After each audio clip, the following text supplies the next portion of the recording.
Apa yang disampaikan oleh Prof. Laksono tadi merupakan satu kebutuhan yang sangat penting sekali bagi perguruan tinggi yang ada di Indonesia. Sebetulnya model semacam ini sudah lama diterapkan di negara maju, ya, di beberapa negara di Eropa, di Amerika, Australia, ya. Dan ini akan saya bahas menjadi beberapa bagian. Yang pertama adalah mengenai urgensi keilmuan, kebutuhan masalah pemimpin keilmuan tersebut.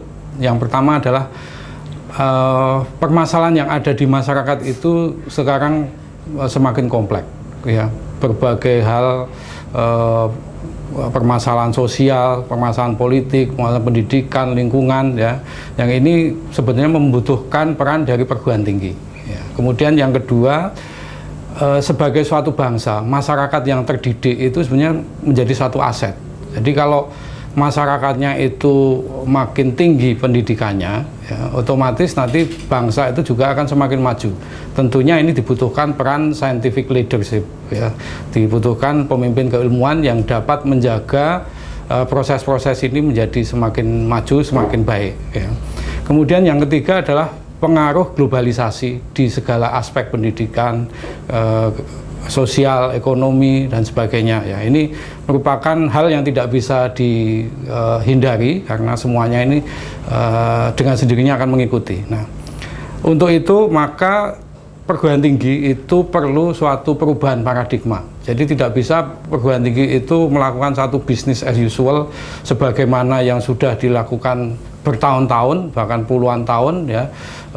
Tidak ada perubahan sama sekali. Nah, sementara di luar negeri itu 5-10 tahun itu pasti ada perubahan-perubahan yang sangat mendasar. Nah, perubahan ini yang pertama saya bagi menjadi perubahan yang dulunya banyak saintis-saintis yang monodisiplin bergeser menjadi multidisiplin atau interdisiplin. Dia berkolaborasi dengan bidang ilmu yang lain, ya. Yang dulu dia bekerja sendiri di laboratorium, ya. Nah, sekarang harus didorong supaya dia dapat bekerja di dalam satu teamwork, kolaborasi dengan orang lain. Disiplin ilmu lain itu menjadi sangat penting. Yang dulu hanya berpikir lokal, ya, kedaerahan, ya, kemudian sekarang harus dipaksa berpikir nasional, bahkan regional dan internasional. Nah, kemudian juga tidak bisa dihindari pengaruh IT, komunikasi menjadikan universitas itu sebagai knowledge server. Jadi servernya dari segala macam ilmu pengetahuan, ya. Nah, dalam kesempatan ini saya ingin mengulas sedikit tadi disinggung mengenai scientific leader, pemimpin keilmuan yang di perguruan tinggi banyak kita sebut sebagai seorang profesor, ya. Profesor-profesor itu tugasnya kan melakukan riset. Nah, riset-riset ini kemudian dipublikasikan. Dari publikasi itulah nanti akan muncul pengikut-pengikut yang kita sebut dengan follower-follower yang akan membaca, menanti hasil-hasil riset yang sangat bermanfaat bagi masyarakat, ya. Kemudian juga seorang profesor itu juga sebetulnya dia berperan sebagai academic citizen, ya. Di sini dia perlu mendiseminasikan hasil-hasil risetnya itu yang bermanfaat bagi masyarakat. Jadi kalau riset-risetnya itu hanya sebagai satu hasil penelitian yang mungkin hanya jangka pendek, naik pangkat apalagi, ya, tidak bisa diaplikasikan di masyarakat, tidak bermanfaat bagi masyarakat, ya, ini akan sangat mubadir sekali, ya. Kemudian juga seorang profesor itu harus dapat berperan sebagai boundary transgressor, ya. Artinya dia dapat menjadikan satu motor untuk melakukan networking, jejaring, ya. Nah, yang terakhir adalah publik intelektual. Jadi kita sering melihat seorang ilmuwan itu menjadi narasumber di berbagai macam media atau mungkin di pemerintahan, di kegiatan ilmiah. Nah, saya melihat tadi apa yang sudah disampaikan Prof. Laksono, model-model ini sebenarnya sangat baik diterapkan di perguruan tinggi.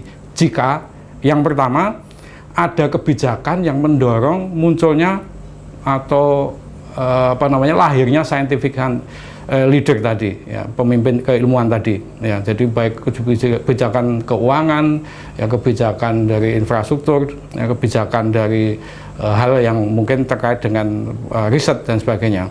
Nah, untuk itu perlu prioritas pendanaan, ya. Dana itu harus segera diakomodasi untuk mendukung lahirnya pemimpin keilmuan tadi, ya. Kemudian juga perlu didorong adanya atau berdirinya pusat-pusat studi yang ada di universitas selama ini, ya, dan juga berdirinya pusat-pusat inkubasi riset. Ya, pusat inkubasi riset itu sangat penting sekali untuk menjembatani bagaimana riset ini dapat diterapkan di dunia usaha atau di dunia industri. Nah, yang terakhir adalah mengawal kepemimpinan keilmuan ini sebagai knowledge producer. Jadi dia dapat memproduksi ilmu pengetahuan sebanyak-banyaknya, ya, diseminasikan dalam bentuk publikasi-publikasi nasional, internasional, ya, yang tentunya akan dapat dibaca oleh banyak orang. Dan kemudian juga knowledge entrepreneur, artinya apa? Artinya seorang ilmuwan itu juga mampu menjajakan hasil penelitiannya itu yang nantinya dapat digunakan oleh mitra-mitranya. Jadi tidak hanya sekedar ditumpuk di perpustakaan. Ya, saya kira itu mungkin yang dapat kami sampaikan. Terima kasih.